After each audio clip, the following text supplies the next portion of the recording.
Assalamualaikum warahmatullahi wabarakatuh. Alhamdulillah wassalatu wassalamu ala Rasulillah wa ala alihi wa sahbihi wa mawalah. Subhanaka la ilma lana illa ma 'allamtana innaka antal alimul hakim wa la haula wa la quwwata illa billahil aliyyil azim. Amma ba'd. Assalamualaikum warahmatullahi wabarakatuh. Okay, jadi insyaallah untuk perjumpaan yang pertama, untuk topik yang pertama adalah berkenaan dengan konsep hukuman dalam Islam, iaitu satu perbincangan tentang kita panggil sebagai uh, apa nama tu, al-uqubat fil Islam. Satu perkara yang sering menjadi perbincangan lah dalam kalangan para ulama tentang konsep asas tentang hukuman yang ada di dalam Islam.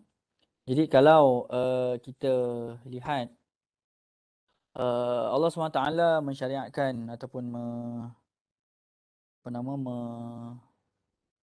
memfardukan dan mewajibkan hukuman ini dengan beberapa sebab lah kan, dengan banyak sebab lah kan, antaranya adalah dengan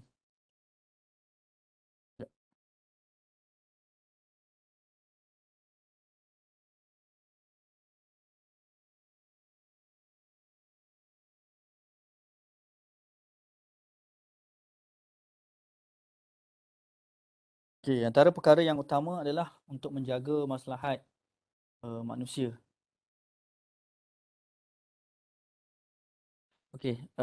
Secara umum ia adalah untuk menjaga maslahat manusia. Nanti kita akan pergi secara detail lah. Untuk pengenalan kita akan tengok pada hari ini berkenaan dengan pengenalan secara umum tentang hukuman, tentang definisi hukuman ataupun dalam bahasa Arab kita panggil sebagai al-uqubah. Uqubah ni hukuman. Kemudian yang ketiga kita akan tengok kepada jenis-jenis hukuman yang ada di dalam Islam. Yang mana yang tadi saya telah sebutkan tadi itu berkenaan dengan qisas, hudud dan juga ta'zir. Dan tiga ini biasanya merupakan perbincangan asas apabila kita membincangkan tentang al-uqubah fil Islam. Tentang qisas, iaitu kita buat membalas balik berdasarkan apa yang orang lain buat kan. Sebagaimana yang Allah Taala sebut wa katabna alaihim fiha anna an-nafsa bin nafsi, buat kena balas balik kan. Kemudian kalau bunuh kena balas balik bunuhlah, qisas. Kalau potong tangan balas balik potong tangan. Kemudian yang kedua adalah berkenaan dengan hudud. Dan hudud ini adalah daripada perkataan bahasa Arab tentang had, sempadan yang Allah Taala telah tetapkan. Kemudian yang ketiga adalah berkenaan dengan ta'zir, dan hukuman yang tidak ada di dalam syarak dari segi ketetapannya kan. Cara pelaksanaan dan sebagainya tidak disebutkan. Jadi ia terpakai, bebas kepada pemerintah ataupun wali al-amri ataupun ulil amri untuk menentukan apakah bentuk hukuman ta'zir yang sesuai kepada pesalah laku. Kemudian jenis hukuman yang seterusnya adalah berkenaan dengan al-uqubah al-asliyah, kemudian al-uqubah al-badaliyah, al-uqubah at-tabaiyah dan juga al-uqubah at-takmiliyah. Seterusnya kita akan tengok beza antara qisas, hudud dan juga ta'zir, dan yang terakhir dari segi ciri-ciri hukuman yang ada di dalam Islam. Jadi sebagai pengenalan kan, kita tahu bahawa Islam ini adalah satu agama yang lengkap, satu agama yang sempurna, satu agama yang diturunkan oleh Allah SWT.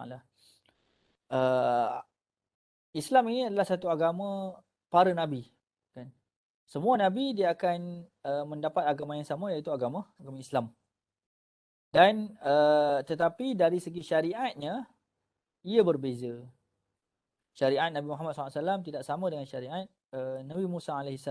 Mungkin akan ada yang sama, sebagai contoh puasa kan. Allah Taala sebut ya ayyuhallazina amanu kutiba alaikumusiyam kama kutiba alal ladzina min qablikum la'allakum tattaqun kan. Kama kutiba alal ladzi itu maksudnya cara berpuasa umat terdahulu berpuasa itu telah ada. Syariat puasa itu sendiri telah ada. Tetapi dari segi pelaksanaan syariat tersebut berbeza. Sebab itu pada awal-awal pelaksanaan puasa, syariat puasa itu adalah dengan seseorang itu dia akan mula berpuasa selepas dia bangun tidur daripada selepas dia berbuka puasa. Dan contohnya kita buka puasa pada pukul 7.30 malam atau 7.30 petang, azan maghrib. Dan lepas makan Kita makan banyak-banyak, kenyang. Kemudian kita solat isyak. Dan lepas isyak itu kita tertidur. Okay, lepas isyak kita tertidur. Boleh lah. Okay, lepas isyak kita tertidur. Pukul 9 sebagai contoh. Pukul 10 tu kita terjaga. Jadi daripada pukul 10 tu, dia kena start puasa sehinggalah masuk kepada maghrib yang esoknya itu pada pukul 7.30 malam. So, itu di peringkat awal pelaksanaan pensyariatan puasa. Jadi cara puasa dia berbeza. Contohnya lagi perkahwinan di dalam Islam. Syariat Nabi Adam AS tidak sama dengan syariat Nabi Muhammad SAW.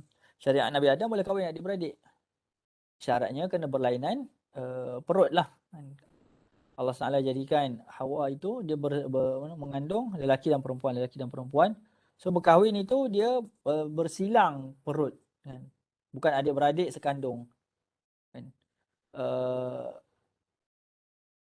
Tapi dalam zaman sekarang kita tak boleh. Syariat Nabi Muhammad SAW tidak boleh berkahwin dengan adik-beradik. Dan jadi perubahan itu dia dia ada berdasarkan masalah-masalah yang ada pada waktu tersebut. Jadi salah satu daripada bukti bahawa Islam ini adalah satu syariat yang lengkap adalah Islam melaksanakan, mewajibkan, memperuntukkan hukuman-hukuman yang ada. Kan? Setiap perkara akan ada, setiap jenayah yang dilakukan akan ada peruntukan dan perlu diberikan hukuman. Kita memang akan ada freedom. Dan kita membicarakan tentang freedom pada zaman sekarang ni, kita tengok kumpulan-kumpulan liberal sibuk mencanang tentang tentang kebebasan dan sebagainya. Tapi hakikatnya setiap kebebasan itu perlu dikawal dengan sesuatu. Dan manusia itu tidak boleh dibiarkan bebas tanpa ada kawalan. Kan kalau tak, dia akan memberikan kesan yang bahayalah kepada manusia.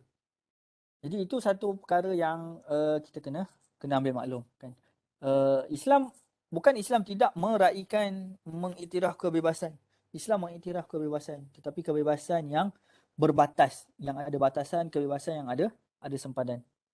Hatta kalau kita hidup di dunia sekarang ni pun, tidak ada negara yang tidak ada kebebasan. Jadi untuk mempromosikan kebebasan secara mutlak, maka ia adalah sesuatu yang bukan setakat bertentangan dengan agama Islam, malah bertentangan dengan manusia itu, dengan logik akal manusia itu sendiri, kan? Okay, kemudian Islam mensyariatkan hukuman untuk menjaga maslahat agama dan juga manusia. Jadi sebab itu Allah Taala sebut Allah Taala mewajibkan, memberikan, memperuntukkan hukuman-hukuman yang berat ke atas pesalah-pesalah yang melakukan hukuman yang berat. Dan ke atas orang, lebih-lebih lagi apabila hukuman tersebut melibatkan maslahat umum, berbeza dengan hukuman yang dilakukan yang hanya melibatkan maslahat individu semata-mata. Sebagai contoh, apabila seorang sahabat dia datang mengadu kepada Nabi SAW dan mengaku dia berzina. Dan apa yang Nabi SAW buat, dan hukuman yang diperuntukkan kepada zina adalah merejam, kan, untuk orang yang rejam sampai mati bagi orang yang dah berkahwin, dan juga sebatan bagi yang masih hidup. Tetapi bagi sebab apa? Sebab daripada awal lagi bila datang jumpa Nabi SAW tanya banyak kali, betul ke kau ni sihat dan sebagainya, sehingga layak untuk dijatuhi hukuman. Dan sebab takut, ialah banyak sebab benda boleh berlaku. Tetapi apabila jenayah yang melibatkan maslahat umum, sebagai contoh gangsterism, kan Allah Taala sebut apa? Innal ladzina yuharibuna Allah wa rasulahu wa yas'auna fil ardi fasada an yuqattalu aw yusallabu aw tuqatta'a aydihim wa arjuluhum min khilafin aw yunfaw min al-ard. Sesungguhnya orang yang memerangi Allah SWT, yuharibuna Allah wa rasulahu, dan juga memerangi para rasul, wa yas'auna fil ardi fasada, wa yas'auna fil ardi fasad, dan melaksanakan atau melakukan kefasadan ke atas kepada muka bumi. Maka apa yang dia kena adalah an yuqattalu aw yusallabu aw tuqatta'a aydihim wa arjuluhum min khilafin aw yunfa min al-ard. hendaklah dia itu dibunuh ataupun disalib. Au tuqatta'a aydihim wa arjuluhum min khilaf, ataupun potong tangan kanan, potong kaki kiri, ataupun terbalik. Au yunfa'u minal ard, ataupun dia kena dibuang negara. Jadi semua itu adalah peruntukan yang diberikan oleh Allah SWT kepada orang-orang yang macam ni. Dan sebab apa?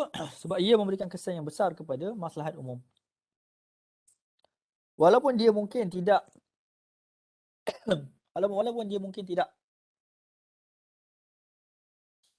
walaupun dia mungkin tidak apa nama melakukan pembunuhan, tetapi apabila dia melakukan gangsterism, melakukan kacau bilau kepada masyarakat, kepada keselamatan sosial, maka hukuman yang diberikan sangatlah berat. Dan an yuqattalu, dia akan dibunuh, au yusallabu, ataupun disalib, au tuqatta aydihim wa arjuluhum, ataupun dipotong tangan secara bersilang, tangan dan kaki secara bersilang, au yunfa min al-ard, ataupun dibuang daripada negara. So kesannya sangat besar sebab ia melibatkan maslahat umum.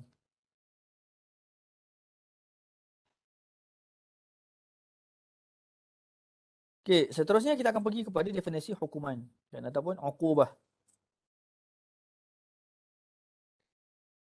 Okey, kalau kita tengok dari segi bahasa, uqubah ataupun aqabah, dia adalah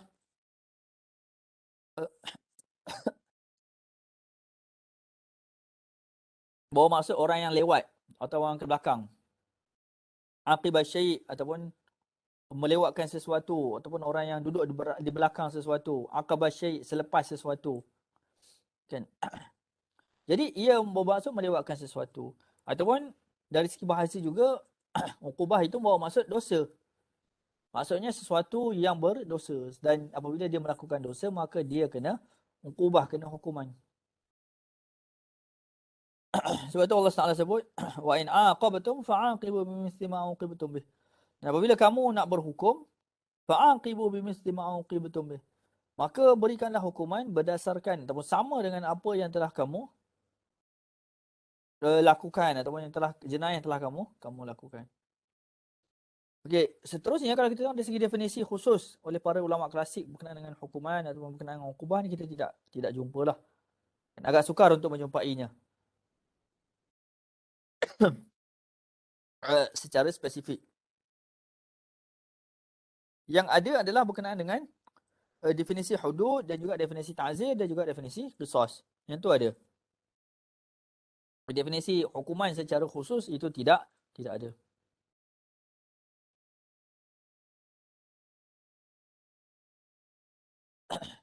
Okay, bagi ulama contemporary seperti Abu Zahrah,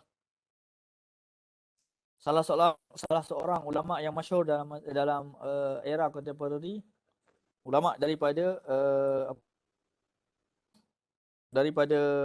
Mesir, kan, bukan pakar usul fiqh.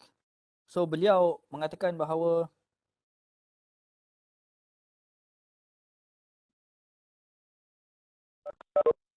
hukuman yang dilakukan untuk mengelakkan mafsadah, kan, itu adalah definisi yang diberikan oleh beliau berkenaan dengan hukuman. Seterusnya Abu Abdul Qadir Audah, kan, beliau kata apa? Hukuman itu adalah yang ditetapkan untuk menjaga maslahat yang ramai ke atas orang yang melakukan maksiat. So ini kalau kita tengok dari segi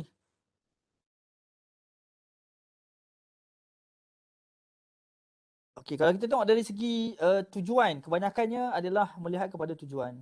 Yang mendefinisikan hukuman itu sebagai satu tujuan. Tujuan apa? Tujuannya adalah untuk mengelakkan mudarat, untuk mengelakkan mafsadah yang lebih besar, dan untuk menjaga maslahat umum yang lebih besar. Bukan untuk menjaga maslahat setengah individu sahaja, tetapi untuk menjaga maslahat umum yang lebih besar. Dan jadi satu hukuman yang telah ditetapkan untuk menjaga maslahat orang ramai ke atas orang yang melakukan maksiat. Jadi orang melakukan maksiat itu akan dikenakan hukuman. Jenis-jenis hukuman.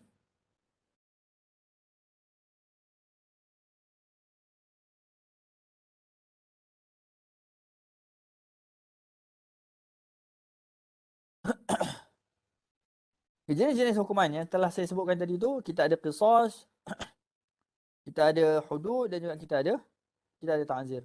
Jadi qisas ini apa? Itu adalah satu hukuman yang telah ditetapkan oleh syarak ke atas hamba atau individu, pesalah atau wali untuk dilakukan perkara yang sama. Jadi qisas ini hukuman yang ditetapkan oleh syarak. Jadi satu poin yang penting. Sebab kalau hukuman yang ditetapkan oleh pemerintah, maka kita tidak panggil dia sebagai qisas. Tapi kita letak dia sebagai ta'zir. Sebab apa? Hukuman itu ditentukan oleh manusia dan ta'zir. Tetapi dia diperuntukkan oleh syarak, cumanya cara itu tidak diputuskan oleh Allah, tidak disebutkan secara jelas oleh Allah Subhanahu wa taala.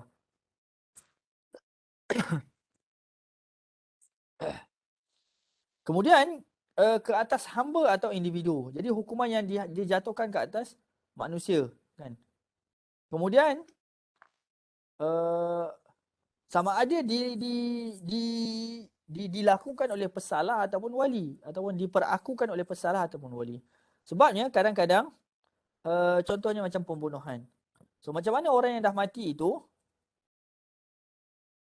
nak membalas balik semula kematian dia.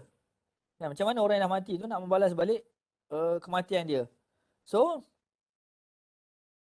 yang akan melakukan, membuat perbincangan itu adalah wali, kan? Adalah wali. Dilakukan pada perkara yang sama. Nanti kita akan tengoklah pendetilannya bagaimana. Apakah bentuk-bentuk kesalahan yang kita boleh qisas, dan apakah bentuk-bentuk kesalahan yang kita tidak boleh qisas. Okay, yang kedua adalah hudud, kan, penghalang antara dua perkara. Dan dari segi istilah, hukuman yang ditetapkan oleh syarak bagi beberapa jenis hukuman yang diwajibkan oleh syarak. Hukuman yang ditetapkan oleh syarak bagi beberapa jenis jenayah yang diwajibkan oleh syarak. Sebabnya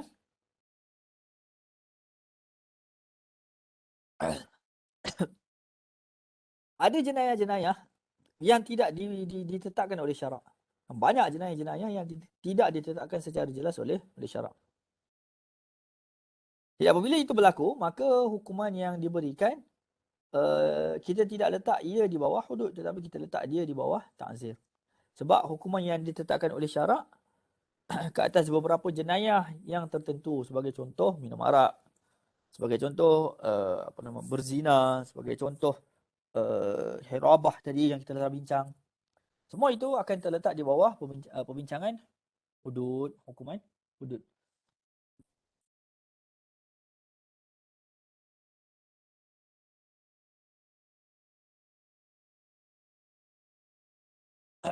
Okey, yang ketiga, hukuman ta'zir, iaitu hukuman dari setiap jenis maksiat yang tidak disyariatkan oleh dan ditetapkan kadar tertentu oleh syarak.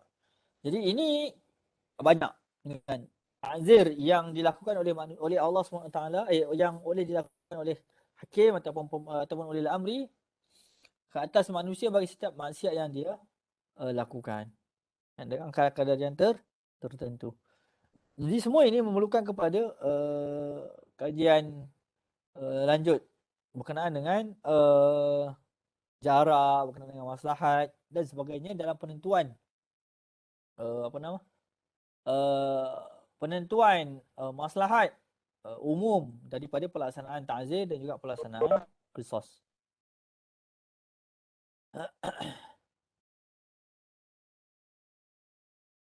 Okey, seterusnya saya rehat kejap. Nanti kita sambung balik lagi 4 minit.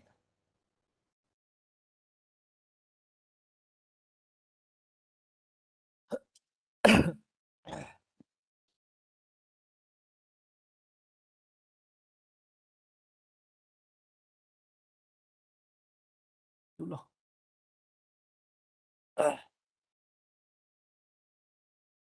Hah? Tak ada cawan.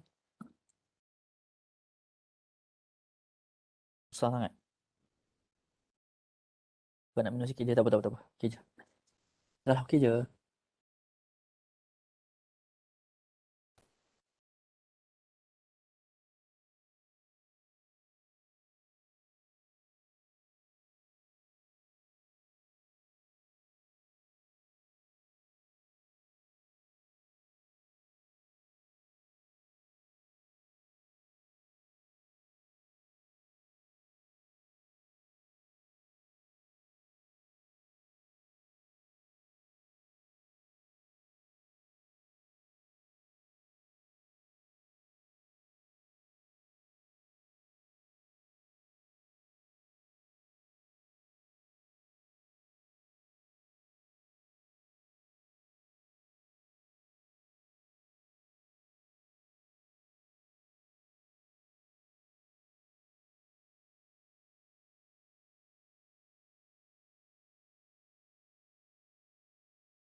Okey, seterusnya adalah hukuman dari segi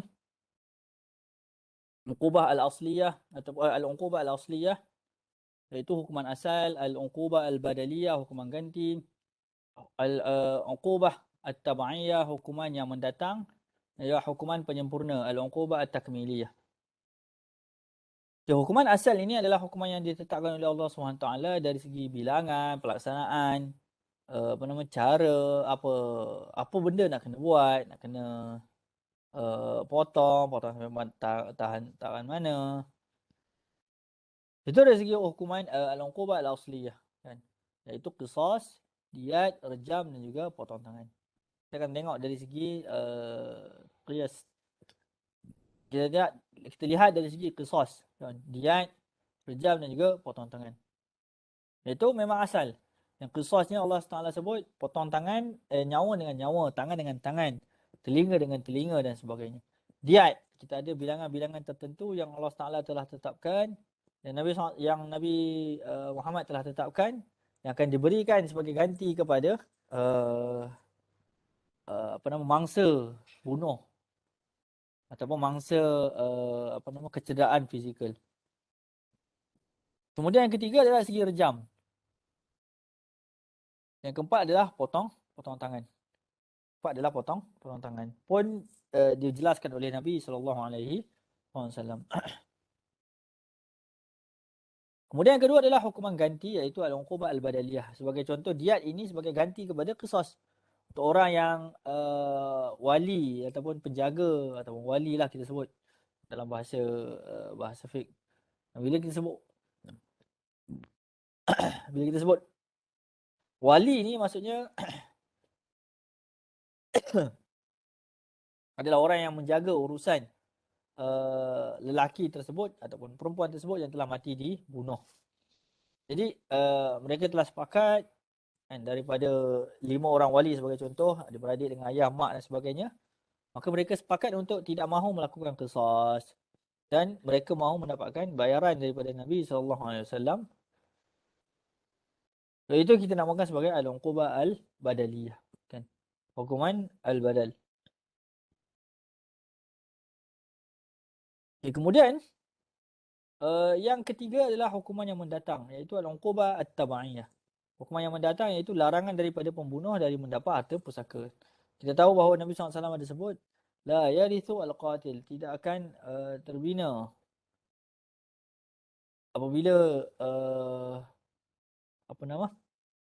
Tidak akan menerima harta pusaka daripada orang yang melakukan orang yang dibunuh. Pembunuh itu tidak akan mendapat harta pusaka.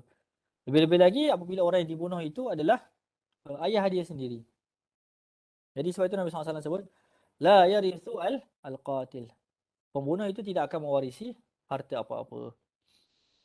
Kemudian yang keempat adalah hukuman penyempurna al-uqubah takmiliyah, itu meletakkan tali tangan di leher. Selepas proses potong tangan, maka akan dilaksanakan ataupun ini sebahagian bergantung kepada budi bicara hakim yang menghandle kes tersebut. Dan kalau dahulu ada sebahagiannya menyuruh supaya untuk meletakkan tangan yang telah dipotong itu di leher. Dan sebagai satu cara untuk memberi peringatan tentang larangan daripada mencuri.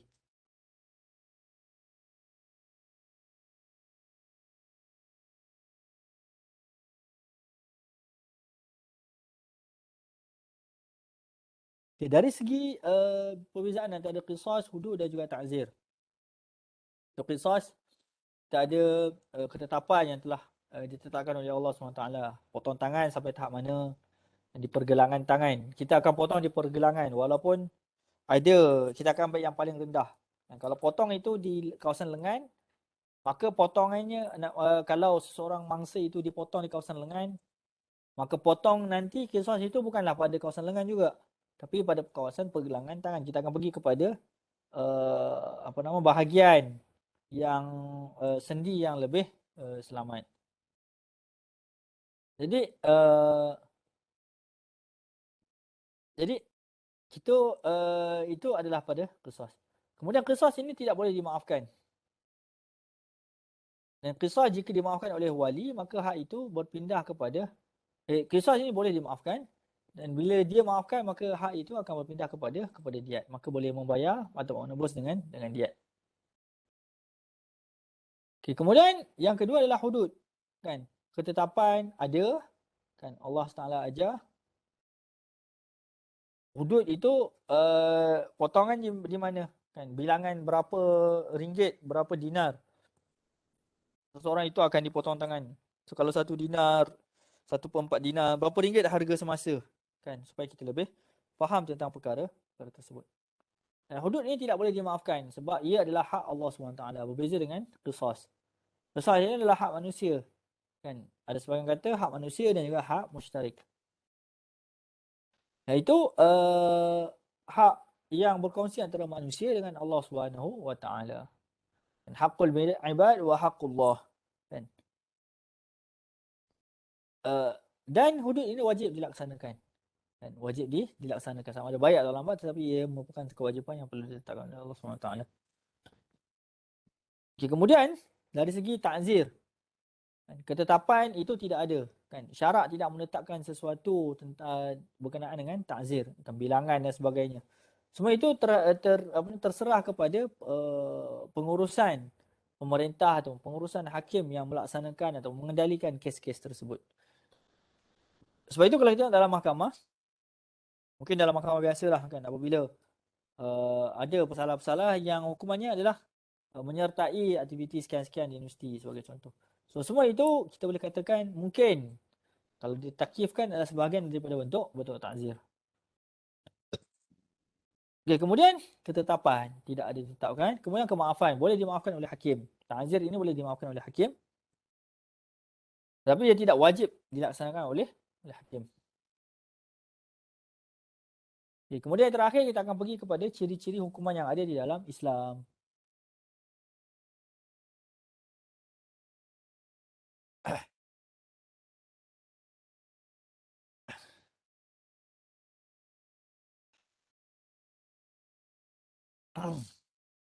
Okay, yang pertama adalah rahmat. Buktinya apa? Kalau kita tengok di dalam kisah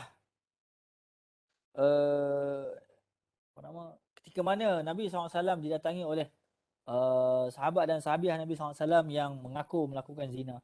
Apa yang Nabi SAW buat? Nabi SAW menangguhkannya sehingga mendapat masa yang sesuai ataupun cara maklumat yang lebih detail. Maka itu adalah satu rahmat daripada Allah SWT. Dan juga kalau kita tengok dari segi satu negara-negara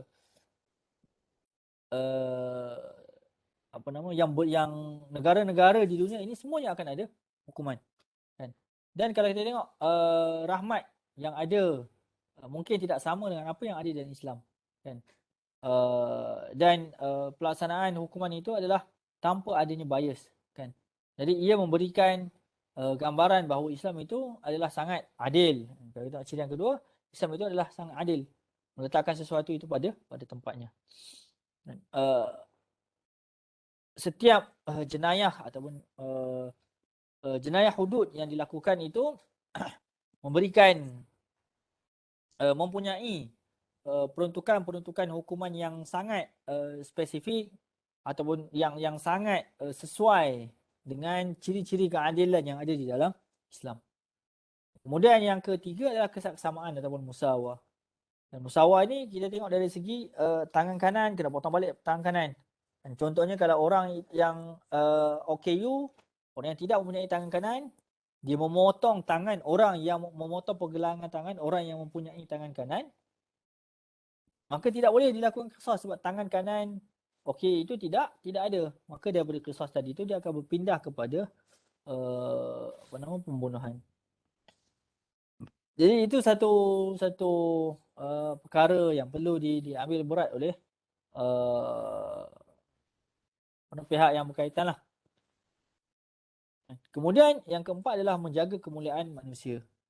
Ada hukuman-hukuman yang dilakukan secara umum di berdepan-depan. Ada hukuman yang tidak wajib dilakukan secara umum ataupun secara tontonan umum.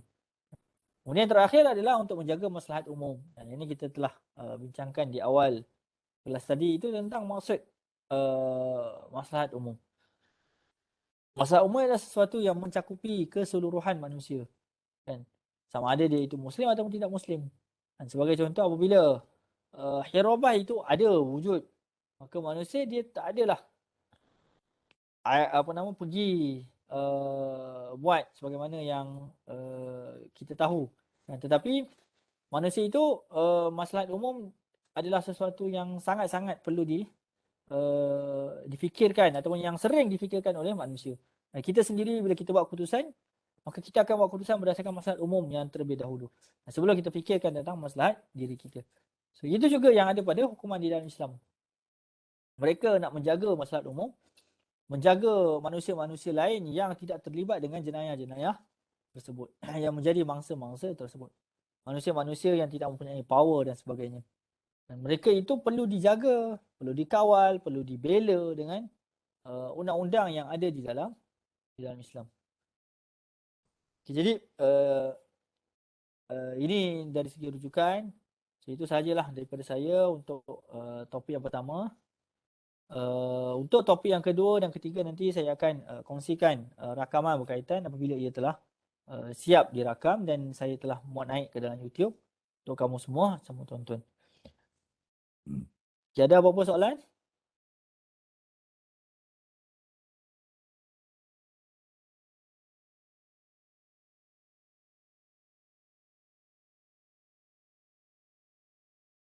Okey, kalau tak ada kita ambil gambar juga untuk rekod.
Okey, 1, 2, 3. Okey, terima kasih semua. Assalamualaikum warahmatullahi wabarakatuh. Nanti saya akan kongsikanlah sebab hari ini saya agak kalut sikit.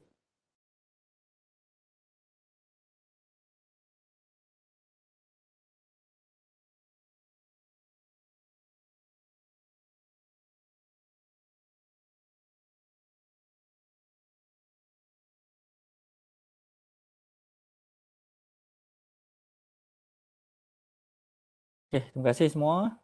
Uh, saya rasa itu sahaja daripada saya.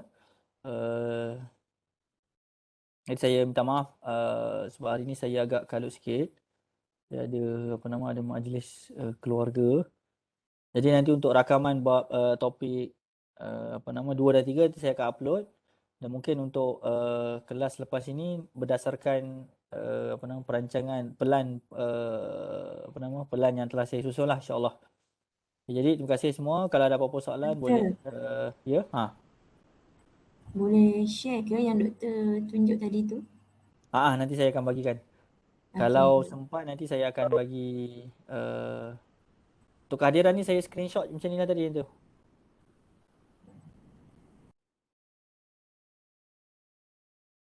Okey, untuk maklumat yang tadi saya kongsikan tu saya akan upload dalam saya akan beri dalam apa nama WhatsApp. So, saya tak sempat lagi nak buka Blackboard. Nanti saya apa nama dah siap saya akan maklumlah. Cumanya untuk sementara ni saya akan bagi dulu dalam apa nama dalam WhatsApp. Kita disyaratkan ke untuk guna Blackboard ke tak wajib? Tak pasti sebab Takut dekat ada KL isu kata. Oh, Kalau kat Sebelum ni KL ada isu. sebelum pernah ada isu. Ya. Sebab maksudnya kata pensyarah tak mengajar macam tu. Sama ada Blackboard atau e-learning lah.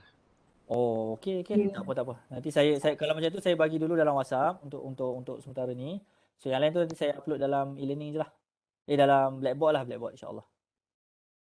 Sebab saya pun tak familiar sangat dengan Blackboard tu. Kita orang pakai e-learning kan. Okay, tak apa insya-Allah. Nanti apa-apa boleh contact saya melalui boleh WhatsApp je insya-Allah. Okay, terima kasih semua. Assalamualaikum warahmatullahi wabarakatuh. Okay, terima kasih doktor. Okay, sama. Terima kasih doktor. Okay, sama. Terima kasih. Doktor, Assalamualaikum. Assalamualaikum warahmatullahi wabarakatuh.